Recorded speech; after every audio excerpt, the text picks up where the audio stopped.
यदि पेट में बनती है भयंकर गैस तो 3 उपाय आपके लिए बहुत उपयोगी सिद्ध होंगे।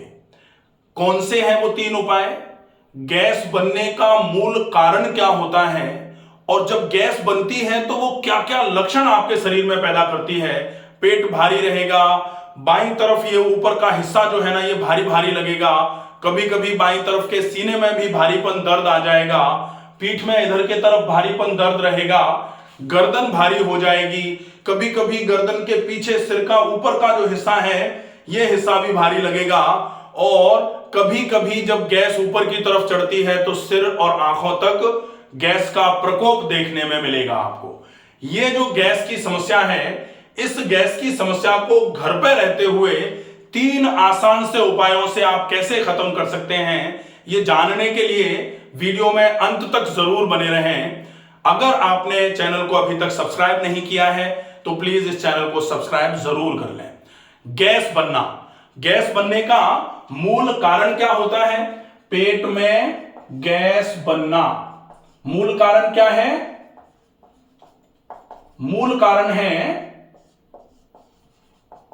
अपच। मूल कारण क्या है? अपच। जब तक खाना पचता रहेगा तब तक गैस नहीं बनेगी। अगर खाना, आपने जो भी खाना खाया, इस खाने का पाचन हुआ, आपने खाना खाया, आहार लिया, इस आहार के साथ 2 चीजें हो सकती हैं। एक तो खाना पच गया। अगर पच गया तो क्या हुआ? ये खाना खाया आपने, इसको क्या बोलते हैं? इंजेशन मतलब खाने को खाना ग्रहण करना, पहली चीज। ठीक है, अगर ये खाना जो आपने खाया था ये पच गया स्टमक में जाके, ये था माउथ में आपने क्या किया? इंजेशन किया। अब अगर ये स्टमक में जाकर के पाचक रसों के साथ मिलकर के डाइजेस्ट हो गया तो फिर क्या होगा? ये पचने के बाद में एब्जॉर्ब होगा, अवशोषण हो जाएगा, इसका अवशोषण होगा। अवशोषण अगर इसका हो गया तो फिर क्या होगा? अवशोषण का मतलब ये आपके शरीर में लगेगा। शरीर में लगा का मतलब शरीर में पोषक तत्व पहुंचे, अवशोषित हो गया। अब अगर शरीर में पोषक तत्व पहुंच गए तो जो बेकार का बचा हुआ था, शरीर में पोषक तत्व पहुंच गए तो जो अब बेकार का बचा हुआ था उसका निष्कासन भी हो जाएगा। निष्कासन मतलब कब्ज को दूर करने की प्रक्रिया, कब्ज नहीं रहेगी। ठीक है, ये क्लियर हो गया ना कि अगर आपने जो खाना खाया है वो पच गया तो फिर क्या होगा? पचा हुआ खाना अवशोषित होगा, शरीर में लग जाएगा, शरीर का पोषण करेगा, और अब जो अवशोषित होने के बाद पोषक तत्व जो खिंचने के बाद शरीर में पहुंच गए थे, तो बिना पोषक तत्वों वाला जो आहार है वो बड़ी आंत में जाकर के निष्कासित होगा, जिसका मतलब कब्ज नहीं रहेगी, अजीर्ण नहीं होगा, आंतों में मल इकट्ठा नहीं होगा, क्योंकि खाना पच गया था। क्लियर है ना? अब दूसरा, खाना नहीं पचा। नहीं पचे को क्या बोलेंगे? अपच।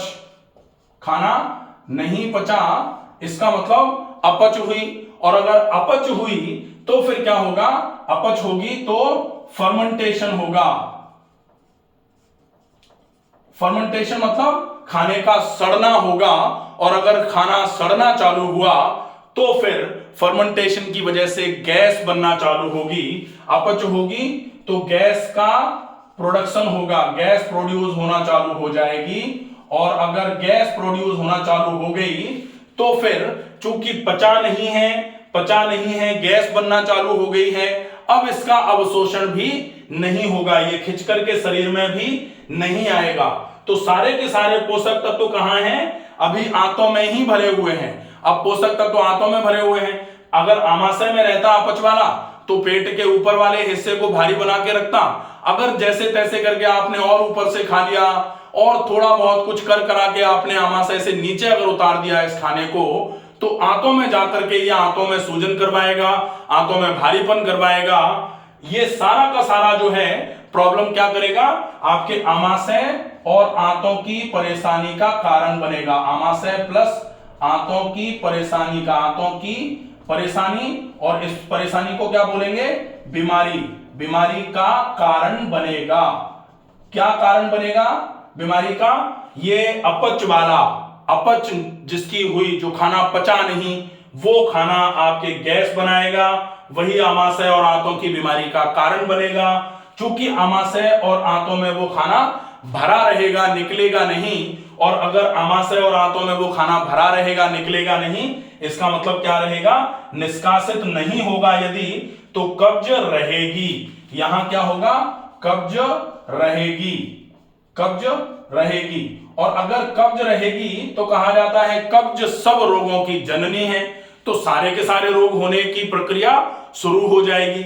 इसलिए क्या करना पड़ेगा? ये जो पेट में गैस बनना है, ये बहुत सामान्य सा लगता है देखने में, लेकिन ये सामान्य नहीं होता है। अगर आपके पेट में आज गैस बनना चालू हुई है, तो आप तुरंत सबसे पहले इस समस्या को ठीक करने के लिए जो कुछ करना पड़े करना चालू कर दो, ताकि ये समस्या आपके शरीर में जड़ें ना जमा पाए, आपकी बाकी बीमारियां आपके शरीर में आ करके। इसलिए आपको इस समस्या का इलाज अति आवश्यक है, जल्दी से जल्दी करो। अब आपको ये समझ में आ गया कि आपने आहार लिया था, उस आहार के दो प्रोसेस होंगे, एक तो वो आहार पचेगा, और दूसरा अगर वो आहार नहीं पचा तो क्या क्या करवाएगा। अब अगर खाना पच जाता तो ना तो गैस बनती और ना बाकी समस्याएं आती। तो फिर खाने के पाचन पर फोकस करना चाहिए, ना कि गैस ना बने इस पर। गैस तो अपने आप ही बनना बंद हो जाएगी अगर खाना पचना चालू हो जाए। अब हम देखें कि इसके दो कारण होते हैं मूल, कि खाना अगर आपके गैस बना रहा है तो प्रॉब्लम क्या है, कहां रीजन है? रीजन क्या है? रीजन है दो। पहला रीजन क्या है? पहला रीजन है कि आपने या तो भोजन ही ऐसा कर लिया जो पाचक नहीं था, जो पचने में भारी था, पचने में भारी खाने का उपयोग कर लिया आपने, इसलिए वो नहीं पच पाया। आप जैसे होता ना कि लोहे के चने चबा दिया आपने, अब वो कहां से बचेंगे? दूसरा होता है कि लोहे के चने की तो बात छोड़ो, आपका शरीर तो दाल और चावल से बनी हुई खिचड़ी को ही नहीं पचा पा रहा। इसका मतलब क्या है कि आपके शरीर के पाचन तंत्र में प्रॉब्लम है, ना कि आहार में। तो दो प्रॉब्लम्स हो सकती हैं अगर गैस बन रही है तो। एक तो पाचन तंत्र कमजोर है, दूसरा आपने आहार भारी ले लिया है, आहार भारी ले लिया है और पाचन तंत्र कमजोर है। ये दो ही कारण हैं। अब अगर आहार भारी ले लिया है, इसकी वजह से गैस बन रही है, तो हमको पता होता है, जैसे अगर हमारे पेट में कमजोरी है, पाचन तंत्र कमजोर है, और अगर कभी किसी समय बाहर जाकर के छोले भटूरे खा लिए, तो दोपहर में छोले भटूरे खाए थे, शाम को माथा बांध करके लेटे हुए हैं, हमको खुद ही पता है कि भाई प्रॉब्लम का कारण क्या है, कि हमारा पाचन तंत्र कमजोर था। और जैसे होता ना कि हम तो बिल्कुल सुखड़ी पहलवान थे, लेकिन लड़ने चले गए बहुत मजबूत आदमी से, तो मार खा के ही आना है डेफिनेटली। तो ऐसी स्थिति कब होगी? जब आप पचने में भारी खाना खा लोगे। दूसरा क्या है कि खाना तो हल्का ही खा रहे हैं, यह समस्या ज्यादातर आ रही है अब, कि लंबे समय से पाचन तंत्र कमजोर होते होते होते होते होते होते एक समय आ गया कि अब तो आप खिचड़ी भी खाते हो, उसके बाद भी आपका पेट फूल जाता है, अफारा आ जाता है, पेट में गैस बनना चालू हो जाती है, एनस में सूजन आ गई है, लगातार लगातार आप मोशन के लिए जाते रहते हो, पेट एक बार में खाली भी नहीं हो रहा है, आंव भी आ रही है, चिकनाई भी आ रही है, आंतों में सूजन भी आ गई है। क्यों हुआ? क्योंकि पाचन तंत्र अति का कमजोर हो गया है। वो आपका सिंपल से सुपाच्य आहार को भी सामान्य तौर पर नहीं पचा पा रहा है। ऐसे कंडीशन में आपको सबसे पहले क्या करना है? कमजोर पाचन तंत्र को थोड़े समय के लिए विश्राम देने की आवश्यकता है। तो अब आप गैस का अगर ट्रीटमेंट करना चाह रहे हो तो सबसे पहले क्या करना पड़ेगा आपको? सबसे पहले आप यहां लिख देते हैं, सबसे पहले नंबर पर नहीं आ रहा, ब्लैक से लिखते हैं। तो सबसे पहले नंबर पर आपको क्या करना पड़ेगा कि आप, हाँ ये आ रहा है, तो सबसे पहले क्या करोगे आप? पाचक आहार, सुपाच्य आहार लेना चालू करिए। सुपाच्य, और वो भी कौन सा? लिक्विड सुपाच्य। लिक्विड सुपाच्य क्यों? क्योंकि आप अभी सॉलिड आपकी आंतों में अगर भरते हो तो आपकी आंतें उस सॉलिड को भरने के बाद फूल जाती हैं, एकदम से सूजन उनमें है पहले से, बहुत परेशान होती हैं वो। इसलिए कोशिश करिए कि सुपाच्य लिक्विड लीजिए, बहुत जल्दी पच जाने वाला, और लिक्विड फॉर्म में खाना लीजिए। जैसे वेजिटेबल दलिया का पानी ले लिया, वेजिटेबल खिचड़ी का पानी ले लिया, या फिर फलों का रस ले लिया। अगर आप खाने में कंट्रोल कर देते हैं, आप रसों का उपयोग करना चालू कर देते हैं, निश्चित ही आपके पाचन तंत्र की मांसपेशियों को जितना विश्राम मिलेगा वो अपनी अपनी स्ट्रेंथ को रिगेन करने के लिए पूरा काम करना चालू कर देंगी। एक समय आएगा कि जब आप लिक्विड लोगे तो लिक्विड पचाने के बाद वो भूख लगना चालू हो जाएगी आपको। जिनको पेट में गैस बनती है उनको सामान्य तौर पर भूख लगना बंद हो जाती है। अगर जिनको गैस बन रही है वो सुपाच्य लिक्विड लेते हैं, 2 से 3 दिन के बाद ही उनको अच्छी भूख लगना चालू हो जाएगी। और जब अच्छी भूख लगना चालू हो तो वो धीरे धीरे करके ऐसा सॉलिड आहार या फिर ऐसा सेमी सॉलिड स्मूदी टाइप का ले लें जो आंतों पर भार ना डाले। अगर आप इस तरीके से अपनी डाइट को धीरे धीरे करके भूख के अनुरूप बढ़ाएंगे तो आपका पाचन तंत्र धीरे धीरे मजबूत भी हो जाएगा और गैस बनना भी धीरे धीरे करके कम हो जाएगी। पहला। दूसरा वाला काम जो है वो है व्यायाम। व्यायाम कहा जाता है कि अगर आप नियमित व्यायाम करते हैं, नियमित व्यायाम करने वाला व्यक्ति पाचन तंत्र उसका धीरे धीरे करके मजबूत होना चालू हो जाता है और नियमित व्यायाम करने वाले व्यक्ति को भूख सदैव अच्छी लगती है। तो नियमित व्यायाम किया जाए। अब ये व्यायाम कितना करना है?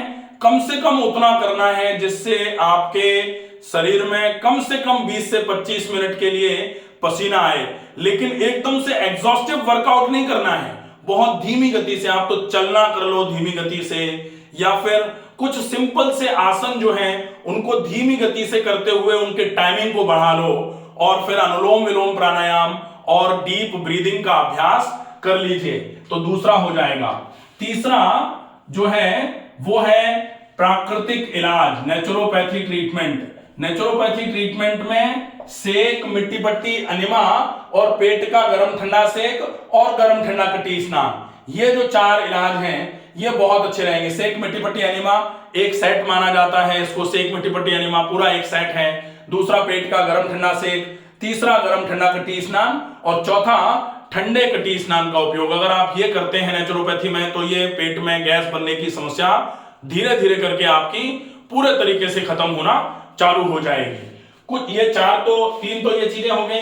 अब चौथा एक है विशेष नियम जो आपको अगर गैस बन रही है तो हमेशा याद रखना चाहिए, वो है खाने को पिए, पानी को खाएं। खाने को पिए, पानी को खाएं। कैसे करेंगे ये? खाने को पिए, पानी को खाएं। खाने को आपको इतना चबाना है, इतना चबाना है कि बिल्कुल खाना लिक्विड में कन्वर्ट हो जाए। अब अगर आप कह रहे हैं कि हम तो लिक्विड से ही शुरू कर रहे हैं, तो लिक्विड को भी आपको मुंह में रख करके थोड़ी देर छोड़ना है ताकि जो सलाइवरी ग्लैंड्स हैं, जो आपकी लार की ग्रंथियां हैं, वो ज्यादा से ज्यादा मात्रा में लार का सीक्रेशन करें और भोजन या लिक्विड के साथ में पर्याप्त मात्रा में लार मिले, और लार के साथ मिला हुआ सेमी सॉलिड या फिर लिक्विड जो फूड है आपका वो आमाशय में पहुंचे, फिर आमाशय में मिलकर के पाचक रसों के साथ वो खाने का पाचन अच्छे तरीके से करे, और उसकी वजह से खाना अगर पचना चालू हो जाएगा तो फिर ये सारी की सारी प्रक्रिया जो गैस बनने की है, बीमारी पैदा करने की है, वो खत्म हो जाएगी। ये हो गया। अब है पानी को खाएं। पानी को खाएं अर्थात पानी को बिल्कुल चाय की तरह सिप कर करके पिएं। जैसे चाय पी जाती है सामान्य तौर पर, वैसे ही पानी को बिल्कुल सिप कर करके छोटे छोटे घूंट बहुत तसल्ली से पानी को पिया जाए। खाना खाते समय कुछ नियमों का पालन करना है। खाना खाते समय बिल्कुल ना बोला जाए।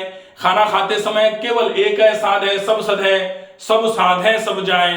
अगर आप एक बार में एक काम को करते हैं तो ही काम ठीक तरीके से होता है। वो कहा जाता है ना, आधी छोड़ पूरी को धावे, पूरी मिले ना आधी पावे, गड़बड़ हो जाती है व्यवस्था फिर।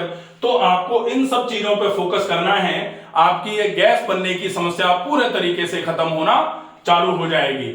आप एक छोटा सा नुस्खा है, थोड़ा सा मेथी, थोड़ी सी अजवाइन, जीरा, हींग और काला नमक, इसका पाउडर बना के रख लीजिए। अगर आपको एसिडिटी की गैस नहीं है, खाली पेट अगर आपको गैस बन रही है, फिर आप इसको नहीं ले सकते। लेकिन अगर खाने के बाद आपको गैस बन रही है तो आप इस पाउडर का उपयोग कर लीजिए। आप खाने के लगभग आधे घंटे के बाद आधा चम्मच ये पाउडर आधा कप हल्के निमाए गुनगुने पानी से ले लीजिए। आपका पेट बिल्कुल अच्छे तरीके से खाली भी होगा, पेट नरम भी रहेगा, आंतों में सूजन जो आ रही होती है वो भी धीरे धीरे करके इसके उपयोग से कम होना, खत्म होना चालू हो जाएगी। आशा है ये वीडियो आपको पसंद आएगा।